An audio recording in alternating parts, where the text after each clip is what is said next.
নতুন নকশায় আসবে বিভিন্ন মূল্যমানের নোট, থাকছে না বঙ্গবন্ধুর ছবি। দেশের সব ধরনের ব্যাংক নোট থেকে বাদ দেওয়া হতে পারে শেখ মুজিবুর রহমানের ছবি।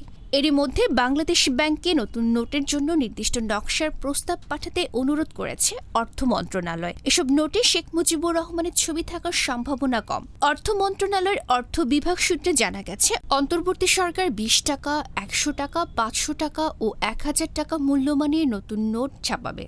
এই 4 ধরনের নোটে শেখ মুজিবুর রহমানের ছবি না রাখার চিন্তা করা হলেও পর্যায়ক্রমে সব ব্যাংক নোট থেকেই তার ছবি তুলে দেওয়া হতে পারে। যদিও নতুন নোট ছাপিয়ে বাজারে আসতে প্রায় 1.5 বছরেরও বেশি সময় লাগতে পারে।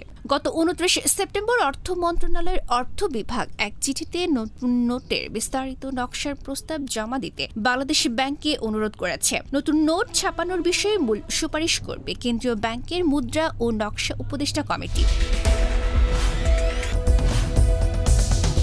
ডেস্ক রিপোর্ট, গণমানুষের আওয়াজ।